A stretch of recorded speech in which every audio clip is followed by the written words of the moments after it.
देखिए ना, भ्रष्टाचार की जड़ गहरी है और इनके जो अधिकारी, इनके प्रहरी हैं कि संलिप्तता के बगैर कोई अधिकारी इस तरह से बड़े बड़े भ्रष्टाचार करने की हिमाकत नहीं कर सकते। जो खाएगा उसके यहाँ ईडी जाएगा, हमारे यहाँ तो ईडी नहीं आएगा। जहाँ भी गड़बड़ी का खबर आता है वहाँ रेड होता है, कानूनी कार्रवाई होती है। तो किसी भी विभाग के अधिकारी के यहाँ छापा पड़ेगा तो करोड़ों का कैश बरामद होगा। क्या ईडी की रेड हो रही है? क्या भाई देखिए ना, भ्रष्टाचार की जड़ गहरी है और इनके जो अधिकारी, इनके प्रहरी हैं और ये तो अभी ईडी, ये तो तमाशा है। आप देखिए कि संजीव हंस आज जेल में है, तो सरकार की जो इकबाल पर आंच नहीं आती है, सरकार को शर्म नहीं आती है। आपकी संलिप्तता के बगैर कोई अधिकारी इस तरह से बड़े बड़े भ्रष्टाचार करने की हिमाकत नहीं कर सकती। इसलिए सरकार भ्रष्टाचार में आकर डूबी हुई है। इन मुद्दों को दरकिनार करने के लिए, भटकाने के लिए ये लोग जो सांप्रदायिक मुद्दा को सामने लाया है और वक्त बिल अगर वापस नहीं होता है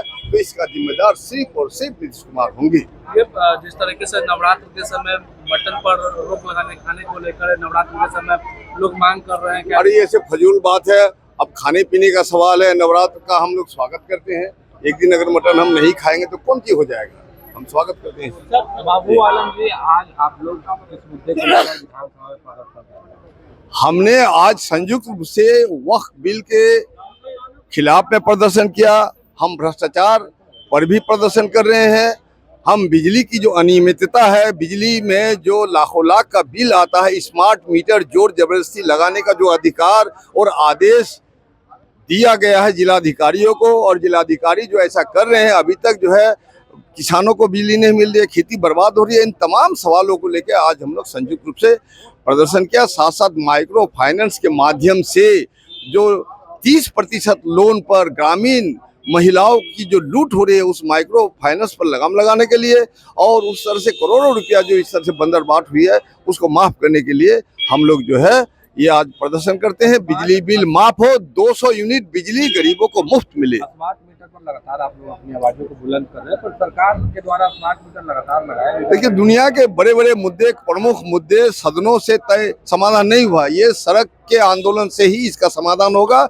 इसलिए हम लोग चाहते हैं कि नीतीश कुमार जी को होश संभालना चाहिए। और मुझे लगता है कभी कभी नीतीश कुमार जी का मन करता है कि जनता की बात सुने, लेकिन भाजपा के मंत्री ने उनको घेर के रखा है, भाजपा ने उन्हें कब्जा कर लिया है। भाजपा के कब्जा से मुख्यमंत्री को आजाद करना है। तो लालू जी को भारत रत्न देने की मांग उठ रही है।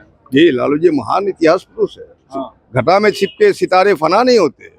लालू जी पर जो साजिश हुई है वो साजिश आज नहीं तो उसका पर्दाफाश होगा और लालू जी एक बिल्कुल भारत रत्न उनको मिलना चाहिए। लोग करेंगे भ्रष्टाचार रत्न मिला। अरे भाजपा के लोग को छोड़िए ना, भाजपा तो खुद भ्रष्टाचार में लिप्त है। उनके जो नरेंद्र मोदी जी है उन पर अभी जस्टिस लोया की हत्या का इल्जाम जो इन पर लगा हुआ है, आपको जो अमित शाह को हाथ में हथकड़ी लगा करके कोर्ट में पहनाया गया है, उठाया गया। गिरोह की रिपोर्ट आप देख लीजिए, आहिस्ता आहिस्ता पर्दाफाश हो रहा है और ये भ्रष्टाचार की सरकार है। इन लोगों का कोई मुंह नहीं है कि लालू जी के खिलाफ बात करें। है और विकास तो होगा, विकास होगा तो खर्च होगा, इसमें लूट जैसी कहाँ बात है।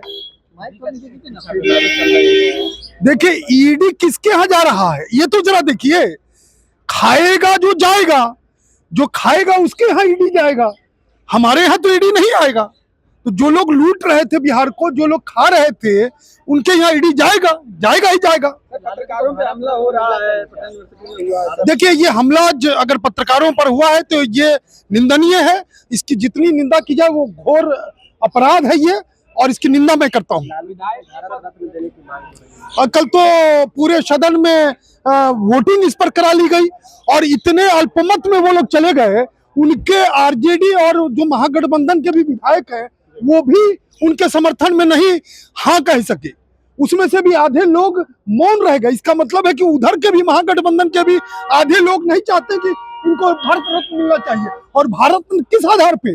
चारा घोटाले का जिस पर आरोप चल रहा हो, जो जेल में और ईडी के जिन परिवार पर कार्रवाई हो रही हो, उसको भारत रत्न, तो भारत रत्न की गरिमा भी गिर जाएगी। देखिए, रेड ईडी अपना काम कर रही है, सीबीआई अपना काम करती है। जहां भी गड़बड़ी का खबर आता है वहां रेड होता है, कानूनी कार्रवाई होती है। तो कानून का अपना काम है, ईडी का अपना काम है। जहां भी जो गड़बड़ करेगा जाएगा जेल, कोई नहीं बचेगा, चाहे नेता हो, अधिकारी हो, कार्यकर्ता हो, कोई नहीं बचेगा। गड़बड़ करने वाला सुशासन की सरकार में जेल जाएगा। वक्फ बोर्ड को लेकर जिस तरीके से कल प्रोटेस्ट हुआ पटना में, तेजस्वी यादव और लालू यादव सभी लोग कल वहाँ शामिल और कहे इंशाअल्लाह हम सरकार में रहे या न रहे, वक्फ बोर्ड में रहते नहीं। देखिए, ये तुष्टीकरण की राजनीति है और तुष्टीकरण में इन लोगों का बस चले तो पूरा देश का जमीन वक्फ बोर्ड को दिलवा देंगे। जब जब कांग्रेस की सरकार थी, वक्फ बोर्ड के अधिनियम में संशोधन हुआ और उसे असीमित पावर दिया गया। नेहरू जी के समय, फिर मनमोहन सिंह के समय, उसके बाद नरसिम्हा राव के समय, सब समय जब जब संशोधन हुआ असीमित पावर दी गई। और इतना पावर दे दिया गया है कि अगर विधानसभा के जमीन को कह दे कि वक्फ बोर्ड का है तो इसमें कोई संशोधन नहीं हो सकता। कलेक्टर को भी पावर नहीं है। ये काफी गलत नियम, गलत कानून बना हुआ है। और इतना जमीन वक्फ बोर्ड के पास है जितना पाकिस्तान का क्षेत्रफल है, उससे ज्यादा हिंदुस्तान में वक्फ बोर्ड में जमीन चला गया है। ये काफी दुखद है, चिंताजनक है। वक्फ बोर्ड को पूरी तरह कैंसिल कर देना चाहिए और सारे जमीन गरीबों में बांट। लालू यादव है वो भारत रत्न की मांग। अरे लालू यादव जी मांग रहे हैं भारत रत्न, तो मिलता है काम करने वाले को। अच्छा, जो देश में काम करते हैं ये लगातार जेल में रहे हैं, जेल को सुशोभित किए हैं, इन्हें जेल रत्न मिलना चाहिए, जेल रत्न। विधायक जी भवन निर्माण विभाग के एक अधिकारी है, उनके आवास पर रेड चल रही है। अरे भवन निर्माण क्या, पथ निर्माण, भवन निर्माण, आप ग्रामीण कार्य, आप विद्युत विभाग, किसी भी विभाग के अधिकारी के यहाँ छापा पड़ेगा तो करोड़ों का कैश बरामद होगा। ये प्रशासनिक व्यवस्था जो है वो ध्वस्त हो चुकी है। नीतीश कुमार का जो जीरो टॉलरेंस की जो नीति है वो बिल्कुल फेल है। आम जनता परेशान है और आप जनमानस में जाके पूछिएगा तो बताएगा कि किस प्रकार से बिहार में अफसरों ने लूट मचा रखा है। आप कई डीओ के यहाँ छापा पड़ता है, करोड़ों करोड़ बरामद होता है। तो क्या नीतीश कुमार को ये संज्ञान में नहीं है? क्या बिहार सरकार के प्रशासनिक महकमे के संज्ञान में नहीं है? दारूबंदी के नाम पर इनके अफसर लूट मचाए हुए हैं, ये संज्ञान में नहीं है? सब कुछ संज्ञान में है। शासन सत्ता में ये लोग आंख मूंदे बैठे हैं ताकि लूट तंत्र को बढ़ावा दिया जा सके और बिहार के जनता की गाढ़ी कमाई को लूट सके। बिहार को खोखला करने में इन अधिकारियों का और शासन तंत्र का जितना हाथ है उतना किसी का नहीं है। वक्त को लेकर के आज अपोजिशन के सारे नेताओं ने हंगामा किया, वक्त पर अपना स्टैंड क्लियर किया। जरूर करना चाहिए वक्त पर स्टैंड क्लियर, इसमें कौन सी बड़ी बात है? अगर कोई विरोध कर रहे हैं, हम लोग विरोध कर रहे हैं तो उनको अपना स्टैंड क्लियर करना चाहिए कि वो हैं किसके साथ। भाजपा के उन लोगों के साथ हैं जो कहीं अमन चैन को कायम नहीं होने देना चाहते हैं, समाज को लड़ाने का प्रयास करते हैं, वैसे लोगों के साथ खड़ा होना चाहते हैं, या अमन चैन और गांधी के रास्ते पर चलने वाले नीतीश कुमार न जाने कब भाजपा के गोदी में जाके बैठ गए और भाजपा के अनुरूप सोचने लगे। तो ये हम लोगों की तो मांग रहेगी कि अपना स्टैंड क्लियर करें नीतीश कुमार। क्या एक बार फिर इसको लेकर आवाज उठाई जाएगी? जरूर उठाया जाएगा, क्यों नहीं उठाया जाएगा, क्यों नहीं उठाया जाएगा। नीतीश कुमार अपना स्टैंड क्लियर करें वक्फ बोर्ड के मामले में। उनको क्लियर करना चाहिए कि वो गांधी के साथ खड़े हैं या गुटसे के साथ खड़े हैं। लालू प्रसाद यादव के लिए भारत रत्न की मांग हो रही है, बीजेपी के लोग कह रहे हैं भ्रष्टाचारी रत्न देना चाहिए।